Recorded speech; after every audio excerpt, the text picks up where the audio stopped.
Mateus capítulo 5, versículo 8, diz assim: Bem-aventurados limpos de coração, porque verão a Deus. Só vai um pouquinho ali comigo mais para frente, no livro de Hebreus, capítulo 11, versículo 24. O livro de Hebreus, capítulo 11, versículo 24. Olha que interessante que diz a respeito de Moisés. Pela fé, Moisés, quando já homem feito, recusou ser chamado filho da filha de Faraó. O que alguns historiadores aqui dizem a respeito de Moisés é o seguinte: Faraó não tinha filho homem, só mulher. Normalmente quem herdava o trono era o filho homem. Então tinha uma grande possibilidade de Moisés ser o próximo Faraó. Se José do Egito já foi alguém grande sendo governador, você imagina sendo Faraó? Era o presidente americano da época, o Donald Trump da época, mandava em quase tudo praticamente. E olha o que diz: pela fé Moisés, quando já homem feito, recusou ser chamado filho da filha de Faraó, preferindo ser maltratado junto com o povo de Deus a usufruir os prazeres transitórios do pecado. Porquanto considerou o opróbrio de Cristo por maiores riquezas do que os tesouros do Egito, porque contemplava o galardão, que é a recompensa. Pela fé abandonou o Egito, não ficando amedrontado com a cólera do rei. Antes permaneceu firme como quem vê aquele que é invisível. Olha que coisa. A princípio ele não estava enxergando nada, mas pela fé ele disse: olha, eu prefiro sofrer com o povo de Deus, eu prefiro ser maltratado, porque eu sei que a minha recompensa vai ser muito maior. O que então será que Moisés talvez viu? Provavelmente ele viu o que muitos cristãos não viram. Por isso ele pôde abrir mão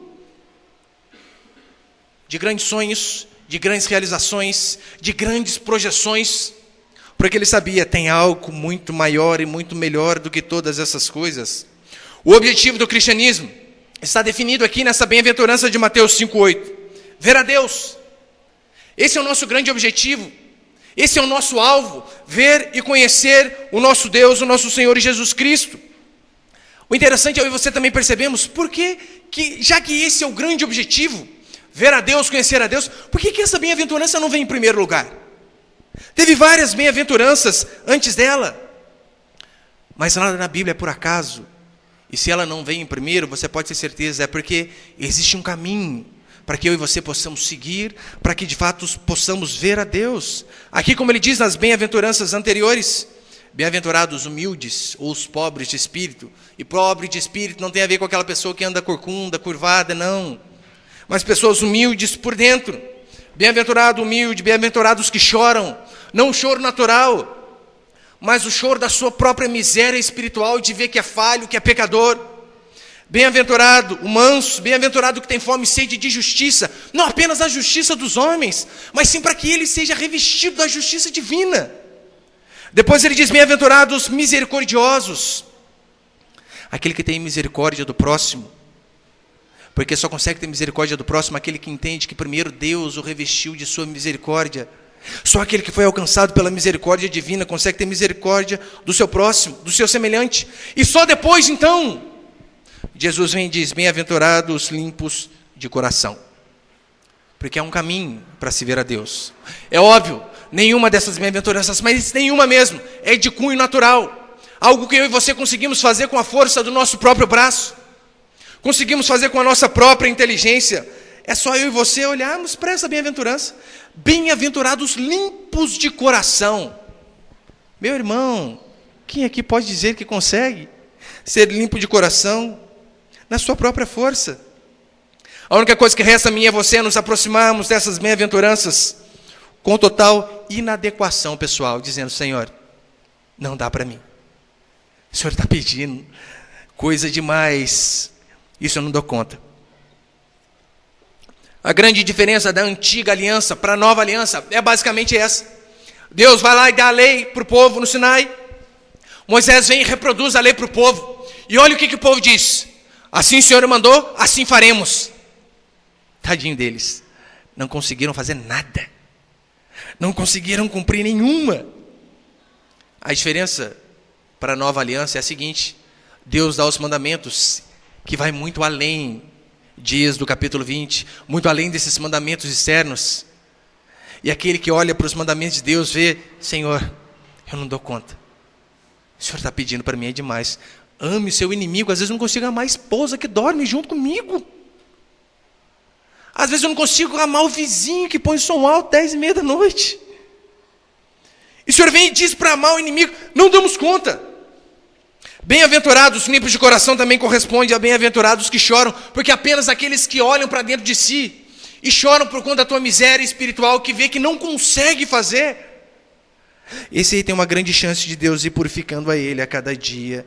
Aquele que olha para dentro de si e vê os seus, não apenas atos errados, mas suas motivações erradas, os seus desejos errados, os seus pensamentos impuros. Você percebeu que aqui Deus não elogia os intelectuais? Bem-aventurados os inteligentes. Nada contra. Devemos buscar cada dia mais conhecimento.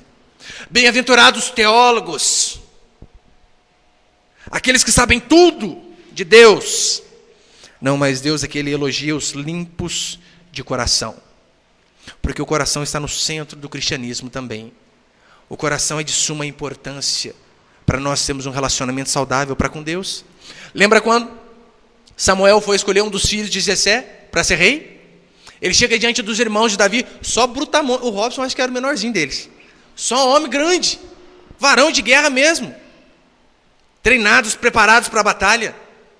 E todos enfileirados, 8. E Samuel vem e olha para cá daquele grandão. Rapaz, você é forte, hein? Não, mas não é você. Vai para o segundo. Nossa, esse aqui sorrindo dá medo. Não, mas não é você também. E vai um por um. E de repente acabam os filhos de Jessé. E ele pergunta, calma aí, acabou os seus filhos? Não tem mais nenhum? Ah, meu Deus, esqueci, tem mais um que está lá cuidando das ovelhas. Talvez nem o pai tinha lembrado dele. E Jessé manda vir o menino Davi. A Bíblia diz que Davi era ruivo e de boa aparência. E você sabe, menininho novo de boa aparência não põe medo em ninguém. Não põe medo em ninguém. Aí Deus vem e diz, olha, aí Samuel vem e diz, é esse que Deus escolheu. E olha a frase depois. Porque o homem vê o exterior, vê a parte de fora. Deus, todavia, vê o coração. E por conta do coração de Davi, ainda que os seus irmãos sejam todos mais velhos e mais fortes do que ele, mas por conta do coração desse menino, foi que Deus o escolheu. Então é de suma importância, bem-aventurados os limpos de coração, porque esses verão a Deus. Eu quero passar aqui alguns princípios dessa história. Primeiro, devemos nos preocupar com a pureza do nosso coração.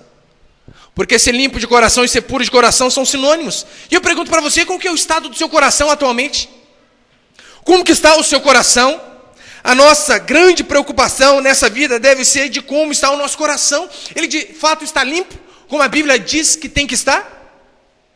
Porque esse é a consequência de se ver a Deus. Olha, tem um coração limpo, vê a Deus. O nosso coração está limpo? O nosso coração é um coração reto diante de Deus? Não diz que o nosso coração tem que ser reto diante das pessoas. É óbvio que quem tem um coração reto diante de Deus vai ter um coração reto diante das pessoas, mas muitos conseguem ter uma aparência exterior até que boa. Mas e quando você vai orar, meu irmão? Quando você coloca a sua cabeça no seu travesseiro, minha irmã, você e Deus, você consegue ter paz por dizer, olha, o meu coração é reto diante do Senhor? Não tem nenhuma motivação errada? Não tem nenhuma imperfeição? Nenhuma mancha?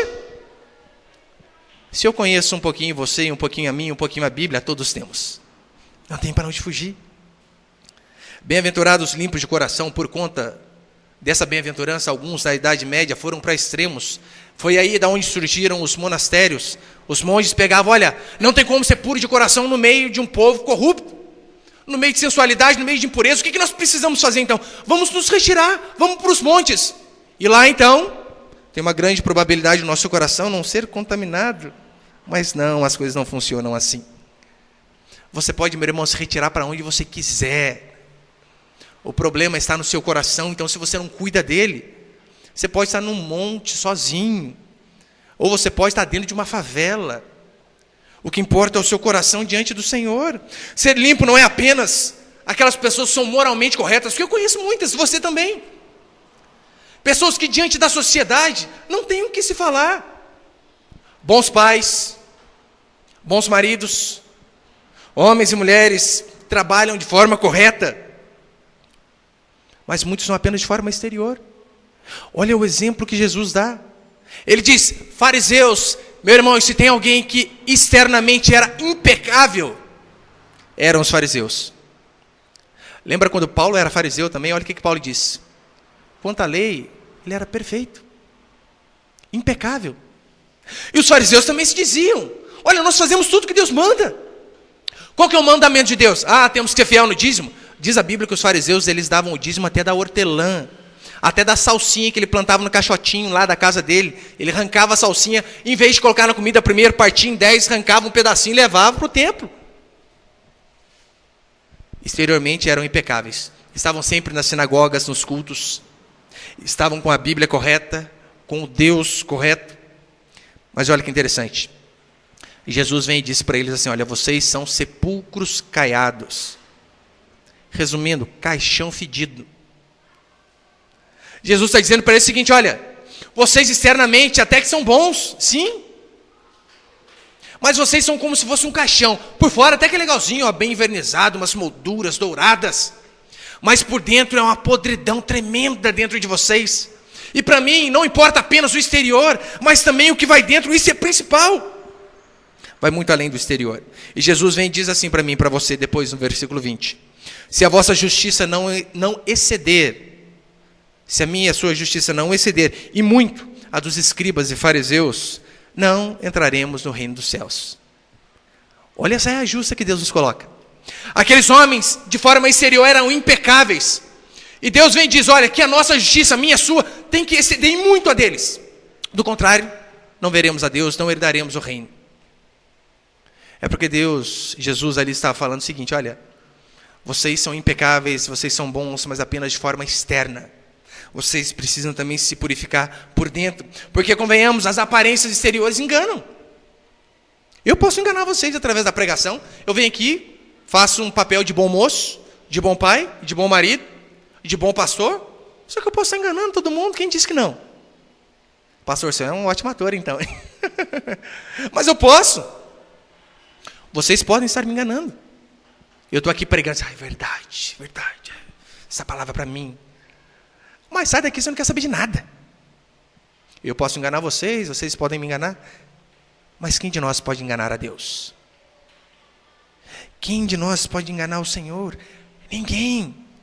Portanto, meu irmão, a pessoa que você é dentro de um ambiente religioso chamado igreja, apesar que igreja somos nós, mas comumente chamam esse lugar de igreja, a pessoa que você é dentro desse lugar, deve ser a pessoa que você é fora desse lugar.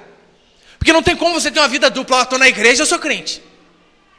Mas estou com a minha família, eu não estou na igreja. Tem que ser o mesmo. Como pode as pessoas dividirem? Olha, eu sou um junto com os irmãos e sou outro longe dos irmãos. Lembra quando Pedro é repreendido duramente por Paulo por conta do seu procedimento? Pedro é o seguinte: Pedro era judeu, e judeu não se dava com gentil. Só que Paulo vem e diz: olha, não, mas Deus também abriu a porta aos gentios, começando com Cornélio. E Pedro é o seguinte: Pedro teve uma hora que ele estava junto com os gentios, estava lá conversando com os irmãos que não eram judeus.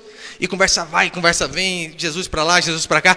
De repente se aproximam alguns judeus, sabe o que Pedro faz? Pedro muda radicalmente a sua atitude em relação àqueles irmãos.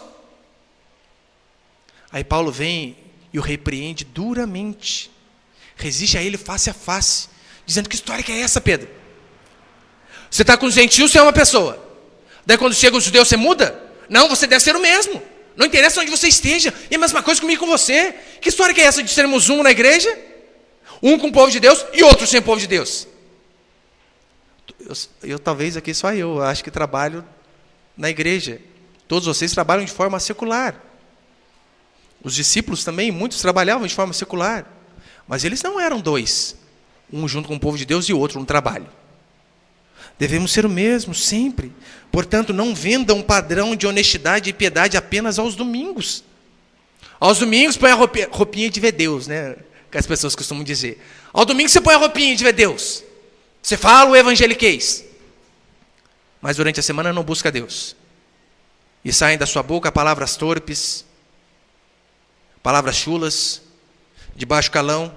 O que adianta? Domingo você vem bem vestido aqui para o culto. Mas durante a semana, você veste igual uma pire crente. Quem tem a pire gospel Tem a pirigóspel, tem a piricrente. É um absurdo. Eu sempre falo o seguinte, olha, a Bíblia diz que a igreja somos nós. E isso serve para você também, viu, homem? Às vezes eu vou... Já cheguei para visitar algumas pessoas lá, deu bonitão, sabe, para me atender no portão sem camisa. E que coisa! Vai ser uma mulher que vem aqui, como você está, sem camisa, homem? Irmão, não estou dizendo que é pecado ficar sem camisa, não, dentro de casa, ainda mais esse calor, né? Eu fico também, mas ouvi alguém batendo no portão na hora, já põe a burca. Não, põe a camisa, né? Mas eu sempre faço esse comparativo. A roupa que você vai a uma festa, a um aniversário, você teria também condição de vir com ela ao culto? Ou você acha, não, esse decote aqui está muito grande para ir à igreja? Se está muito grande para ir à igreja, também está muito grande para ir à festa. Também está muito grande para ir à formatura, também está muito grande para sair. É um homem que está lá durante o dia, usa aquela camisetinha, mamãe pega homem, sabe, apertadinha, baby look. Mas não vem na igreja, porque, nossa, na igreja não pode camiseta apertadinha assim. Mas quem diz que fora pode? Então não podemos vender uma falsa imagem. O que somos juntos do povo de Deus, e quando estamos cultuando a Deus, temos que ser o mesmo. Ah, pastor, mas a roupa não mostra o interior. É verdade, mas fala muito do interior. E se você tem o interior correto, você não vai ter o exterior inadequado. Portanto, eu sei que hoje em dia os homens também é terrível essa questão de roupa, né? Academia, eu falei para os irmãos tempo atrás, vi a foto de um rapaz, graças a Deus não é da nossa igreja, senão eu ia acabar com ele. Tá lá o rapaz, aquelas camisetinhas de academia, sabe que é um fiozinho só assim, ó, que cobre só o biquinho do peito. Um negócio feio, diabo, viu? Tá louco. Daí tá lá, depois de um treino pesado, com essa camisetinha, mamãe pega rapaz, uma fotinho do lado, da outra, bora louvar o Senhor. Camiseta social. Vontade minha era entrar no Facebook e assim, apertar o pescoço desse rapaz. Mas que história é essa? Uma pessoa fora e outra pessoa dentro. Um coração puro, ele é puro. Seja junto com o povo de Deus, ou seja, não junto com o povo de Deus. Seja no trabalho secular, ou seja no trabalho para a obra de Deus. É a mesma coisa. Um coração puro afasta-se de toda aparência do mal. Não vive em região perigosa. Não paquera a tentação. É assim que eu e você devemos ser. É óbvio, a fé cristã não é apenas questão de intelecto. Muitas pessoas pensam, olha, nós temos que aprender. É óbvio que temos que aprender.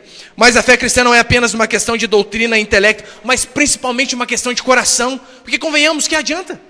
Oh, uma cabeça desse tamanho de teologia, mas um coração podre, duro, que não se arrepende, que não se coloca no lugar do outro, que não respeita o próximo.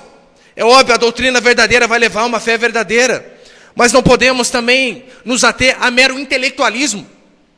Hoje em dia, infelizmente, eu vejo tantas igrejas boas, que vão tanto para o lado teológico, que acabam esquecendo do coração. Interpretam a Bíblia de Gênesis e Apocalipse corretamente, mas se esquecem às vezes do poder de Deus para operar milagre. Se esquecem de ter um coração quebrantado, de achar o outro superior a si mesmo. Esquecem essas coisas básicas que a Bíblia ensina. São teólogos reverendos de coração duro. Tem um título acadêmico chamado Doutor em Divindade. Eu não sei se você já ouviu falar. Esse título aí é demais, hein? É o vulgo psicólogo de Deus. O dia que Deus estiver com um problema, estiver angustiado lá, ele consulta lá o teólogo. Ele consulta o doutor em divindade. Mas, todavia, também não podemos ir para o outro extremo. De achar que o intelecto, que a teologia não são importantes, que o ensino não são importantes. Uma vez eu ouvi um homem de Deus dizendo, e com propriedade, o seguinte, olha, a teologia, ela não esfria o crente como muitos pensam. Muito pelo contrário, ela apaga o falso fogo. Porque a pessoa que tem um conhecimento correto da Escritura vai adorar a Deus de forma correta e vai buscar Deus de forma correta. Portanto, essa bem-aventurança, ela não declara que o cristianismo é primariamente emocional. Por mais que o coração seja o centro da personalidade, o cristianismo não é apenas algo emocional. Ah, o dia que eu choro, Deus está. O dia que eu não chorei, Deus não está. Mas o coração fala do homem por completo, mente, vontade, emoção, motivação. E a pureza é cultivada justamente no coração. Então devemos sim guardar o nosso coração. Se a Bíblia diz que o nosso corpo é o templo do Espírito Santo, em Efésios, Paulo diz assim, 3,17, e assim habite Cristo em vosso coração pela fé. Se a nossa igreja é o templo, se o nosso corpo é o templo do Espírito Santo, podemos também ter certeza, então, que o coração é o santo dos santos. Mas segundo princípio, o coração é a fonte de todos os males. Você pode falar para a pessoa do seu lado, o coração é a fonte de todos os males? Olha o que diz Mateus 15, 19. Porque do coração procedem os maus desígnios, homicídios, adultérios, prostituição, furtos, falsos testemunhos, blasfêmias, são essas coisas que contaminam o homem. Então, quando nós ligamos a nossa televisão e vemos uma filha que mata os pais por herança, nós vemos um filho que mata o próprio filho, nós vemos um homem matando outro homem, nós vemos pessoas traindo, nós vemos homicídios, adultérios, prostituição, furtos, roubos, mentiras. Foram coisas que foram brotando lentamente dentro do coração do ser humano. E por conta da pessoa não cuidar do coração, essas coisas acabaram se externando. É uma mentira tremenda dizer que as dificuldades do homem são devidas ao meio em que ele vive. Ah, pastor, olha, aquela pessoa, ela é um ladrão, ela é uma ladra, por conta do ambiente que ela vive. Ela teve uma vida difícil. E é óbvio, tem pessoas que têm vidas mais difíceis que as outras. Mas não podemos colocar a culpa no ambiente. Não podemos colocar a culpa na circunstância. E as pessoas dizem o seguinte, olha, a partir do momento que modificarmos o ambiente, então essas pessoas também serão modificadas. Se existissem menos favelas, menos políticos corruptos, uma melhor moradia, melhor saúde, melhor educação, as pessoas seriam melhores. Eu vou falar para vocês, são coisas boas. Só que apenas essas coisas não têm o poder de mudar a pessoa. Sabe por quê? Olha para Adão e Eva. Adão e Eva caíram em pecado e eles estavam aonde? Paraíso. Não tinha, meu irmão, vizinho com som alto, não tinha baderna, não tinha sogro e sogra, cunhado, primo, não tinha ninguém. Tinham tudo do bom e do melhor. E Deus era o próprio pai deles. E mesmo assim a queda aconteceu no Éden. Educação é óbvio que é bom, mas a educação não leva um homem a tornar-se bom. Pode levar um homem a tornar-se inteligente, talvez. Sociável, talvez. Mas não faz a pessoa tornar-se boa. O ambiente saudável é bom, mas se o coração é podre, não adianta nada. Tudo provém do coração do homem aqui, como diz Mateus. Tudo provém do coração do homem. Por que você acha que casais brigam?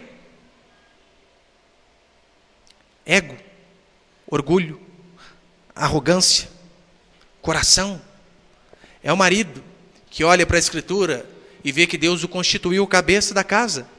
E ele se sente superior e trata a mulher como bicho. Eu que mando aqui, eu que sou cabeça. Mas lê Efésios capítulo 5 também, que diz que o marido deve amar a esposa, assim como Cristo amou a igreja, a ponto de se entregar e morrer por ela. E a esposa que talvez olhe, é mais inteligente que o marido, é mais esperta que o marido, e diz, como posso me submeter ao meu marido, sendo que eu sou mais do que ele? Orgulho. E por conta disso não se submete. Consegue ver? É tudo questão de coração. Portanto, reconheça a sua inveja, seu orgulho, sua amargura, e ore para que Deus a cada dia possa te mudar, porque um coração amargurado, meu irmão, é pior do que uma bomba atômica. Um coração impuro, um coração rebelde, é terrível. Tem um rapaz que eu conheço, eu converso com ele de vez em quando, eu tento não conversar mais que 5 minutos, porque eu começo a conversar com ele e eu começo a ficar mal. Sabe aquelas pessoas totalmente pessimistas? Está perto de você, nossa, mas você não sabe a vida que eu tive. Nossa, mas eu passei por muita dificuldade. Ah, mas eu fui criado assim, assim, assado. Você nunca teve os problemas. Você nunca teve o que eu tive. Daí você fica, nossa, que cara chato, cara. Meu Deus do céu, você sai dali ruim.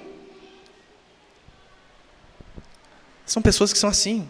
Mas você vai ver, o problema está no coração. Às vezes é uma mágoa lá atrás. Às vezes um pai que não deu carinho, ou um pai que não teve. Às vezes uma decepção, uma traição. E por conta disso está destilando amargura para todos. Só que olha que interessante que diz Provérbios. Provérbios 4, 23. Sobretudo o que se deve guardar, guarda o coração, porque dele procedem as fontes da vida. Ou seja, guarda o coração, um coração de suma importância para uma vida saudável, seja no casamento, seja no relacionamento da igreja, seja no convívio onde você trabalha, seja onde você estiver. Hebreus 12, 15. Atentando diligentemente, porque ninguém seja faltoso, separando-vos separando-se da graça de Deus, nem haja alguma raiz de amargura. Olha, raiz é coisa mínima, né? Está lá embaixo. Que não haja nenhuma raiz de amargura, que brotando vos perturbe, e por meio dela muitos sejam contaminados. Ele está dizendo, está com aquela amargura pequenininha no coração, raivinha do Belém, Belém nunca mais cuide bem. Não deixa, perdoa, ora em favor daquele que errou com você, para que essa raiz de amargura possa se dissipar. Porque se você não tomar cuidado, ela vai crescer, vai virar uma árvore e vai acabar contaminando todos os que estão à sua volta. Provérbios 17, 22, o coração alegre é bom remédio, mas o espírito abatido faz secar os ossos. Que coisa! Tem pessoas que são felizes por natureza.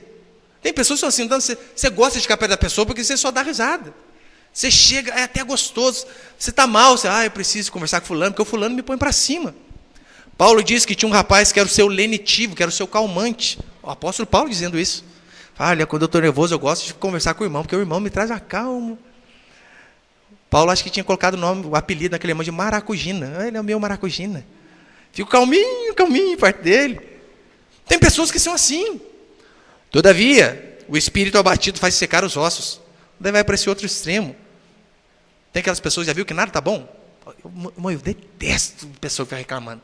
Deus me livre. Daí está lá.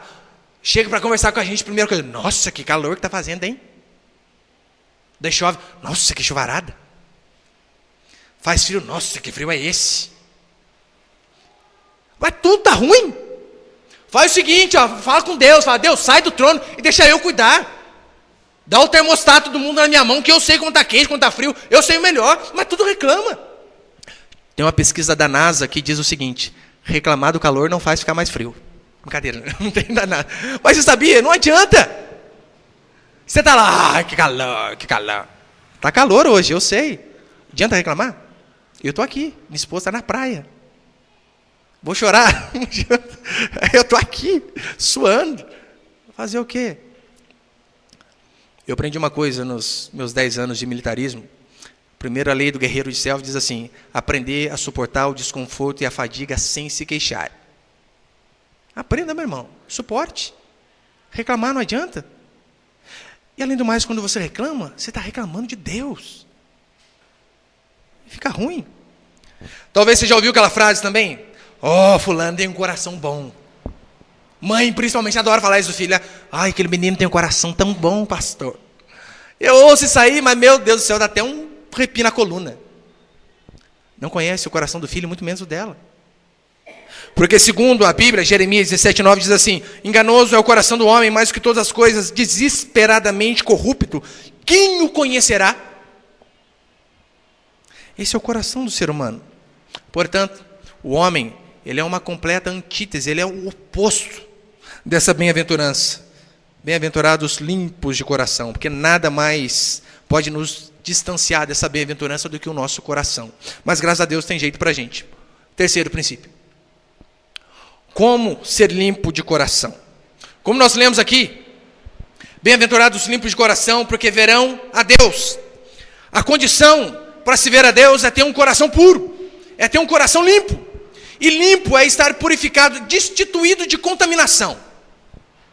Não podemos ter contaminação.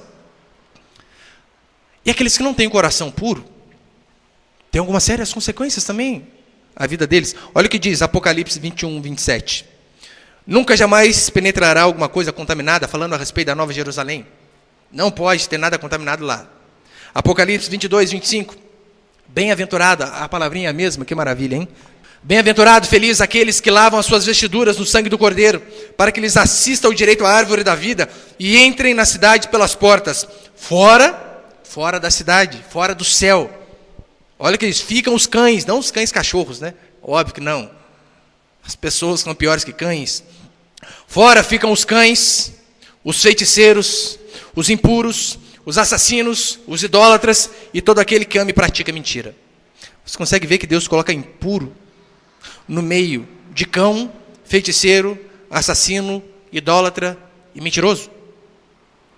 Para você ver o quanto é sério essa questão do coração. Purificação também é sinônimo de santificação, como diz Hebreus 12, 14. Segui a paz com todos e a santificação, sem a qual ninguém verá o Senhor.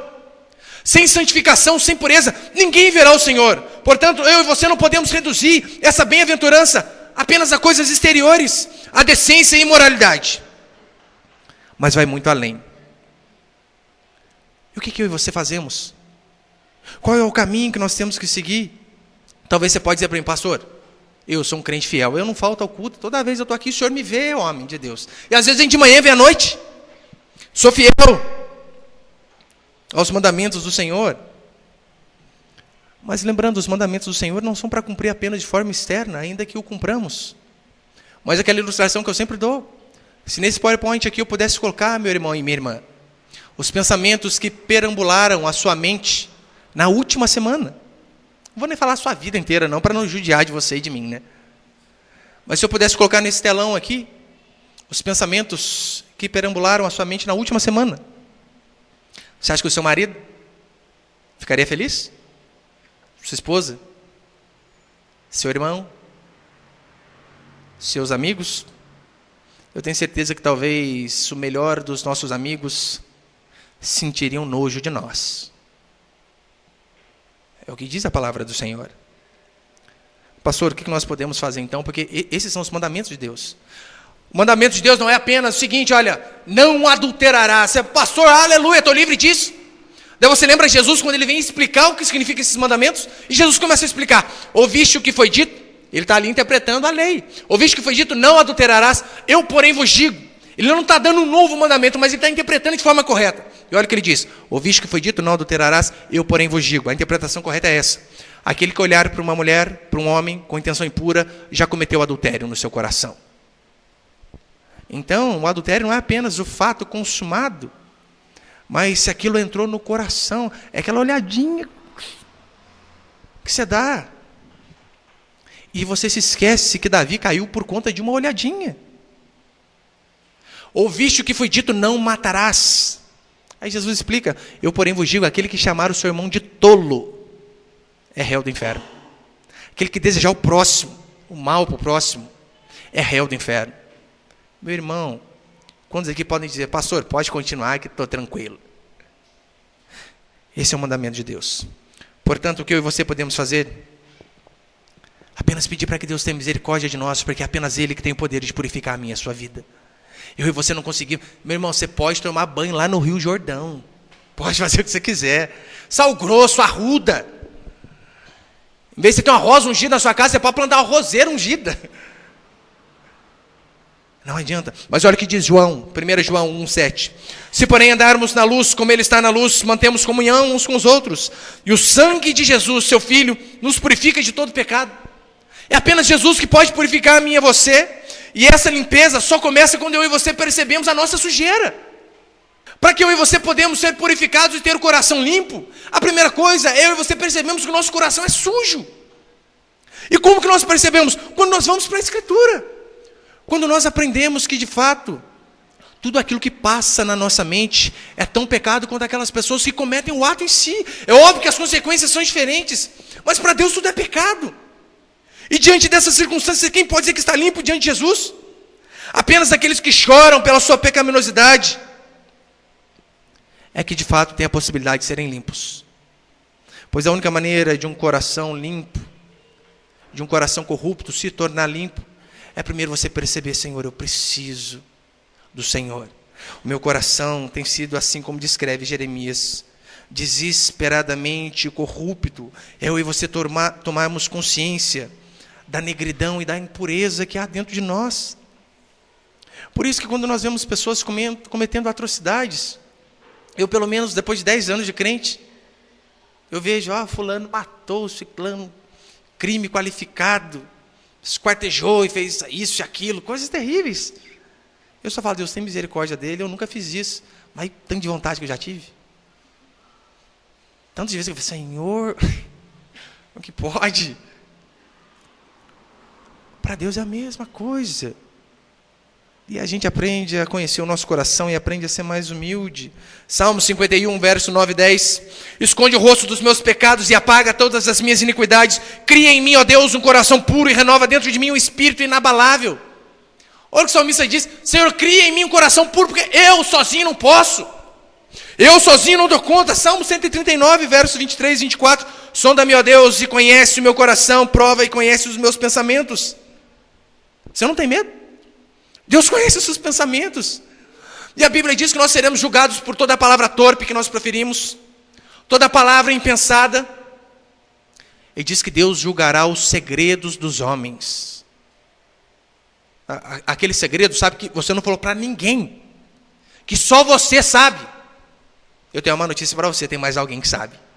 Deus sabe. Vê se há em mim algum caminho mau e guia-me pelos caminhos eternos. Tiago 4:8. Não tem? É Hebreu só? Tiago 4:8 e 10 diz assim: chegai-vos a Deus e Ele se chegará a vós outros. Purificai as mãos, pecadores, e vós de ânimo dobre, limpai o coração. Ânimo dobre é aquela pessoa inconstante, sabe? Vem para a igreja, está animado. É a primeira dificuldade, o primeiro desemprego, o primeiro probleminha que acontece. Nossa, mas que dificuldade para servir a Deus, pensei que era mais fácil. Ânimo dobre. É aquele que um dia, é o famoso bipolar, um dia está bom, um dia está ruim. E olha o que ele diz: vós que sois de ânimo dobre, limpai o coração. Essas pessoas normalmente oscilantes, diz a Bíblia, é por conta de um coração sujo. E ele continua: afligi-vos, lamentai, chorai, converta-se o vosso riso em pranto, e a vossa alegria em tristeza, humilhai-vos na presença do Senhor, e Ele vos exaltará. Esse é o caminho para a purificação. Se humilhar diante do Senhor, se humilhar diante de Deus. Portanto, se você, meu irmão, quer ter um coração puro, não tem outra alternativa, você precisa buscar a Deus, você precisa chorar pelos seus pecados, você precisa crescer no conhecimento da palavra de Deus, ser cheio do Espírito Santo, como diz 1 João também, e assim mesmo Ele purifica todo que tem esperança nele. Assim como Ele é puro, Ele purifica a mim e a você. Em Colossenses, Paulo diz: fazei, pois, morrer a vossa natureza terrena. E como que eu e você fazemos morrer a natureza terrena, que é a natureza do pecado? Em Romanos 8 ele responde: se pelo Espírito mortificardes os feitos do corpo. Então é buscando ser cheio do Espírito Santo que nós conseguimos. Em Romanos 12:2 também Paulo diz: transformai-vos pela renovação da vossa mente, para que experimenteis qual seja a boa, agradável e perfeita vontade de Deus. Ele diz: não vos conformeis com esse século, não entre na forma do mundo. Calma aí, está todo mundo fazendo assim? Ele vem e diz: não vos conformeis. As irmãs que fazem gelatina sabem mais ou menos como que é, né? Você pega a forminha de desenho, de florzinha, você põe o líquido ali, e a gelatina toma a forma do líquido que você colocou, da forminha ali. Paulo vem e diz: não vos conformeis com este século. Calma aí, o pessoal está fazendo tudo errado? Tá?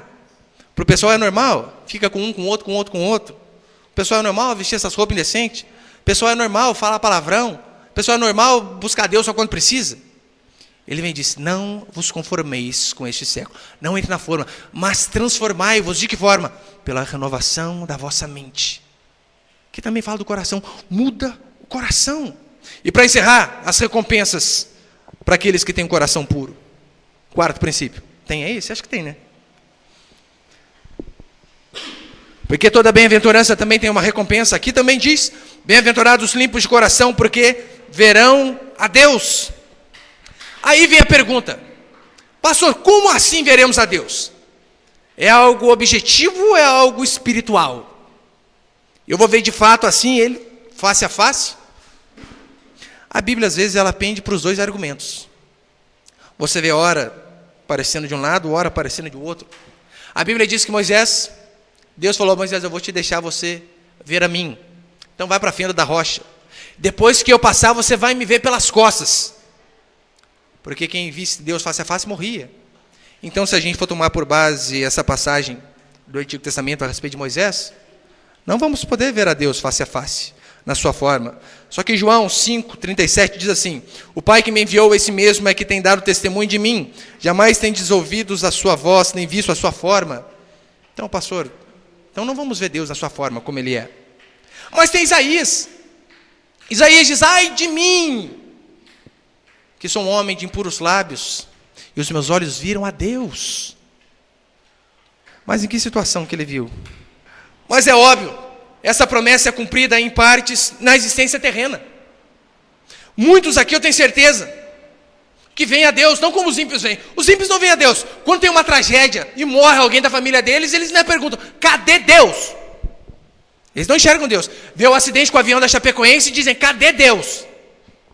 Que matou aquele tanto de gente. Mas não consegue ver Deus em 6 que sobreviveram. Os ímpios não veem a Deus. Diferentemente de mim e de você. Que numa situação de desastre como essa, nós ainda conseguimos perceber como que pode Deus ainda fazer 6 sobreviverem a um acidente de avião. Meu irmão, não foi um carro a 30 por hora, não. É um avião a 800 quilômetros por hora. E 6 ainda sobreviveram. É só eu e você olharmos para a história. Impérios se levantando, impérios caindo. Livramentos, providências. Quantos aqui testificam e podem dizer, olha, eu vi a mão de Deus na minha vida tal dia. Vários. Se eu perguntasse um por um aqui, todos teriam um exemplo. Tem um irmão que eu conheço.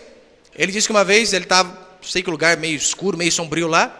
E um cara foi assaltar ele. Na verdade, foi para matar ele. E questão de 3, 4 metros, e deu 3 tiros nele. E errou os 3. E detalhe, depois que o cara deu 3 tiros nele e errou, ele, nossa, não era você não. Que coisa. Imagina eu matar o cara por engano. Deu 3 tiros no cara, queima-roupa. E depois viu, nossa, não era você. Olha, quem vai dizer que Deus não estava com ele?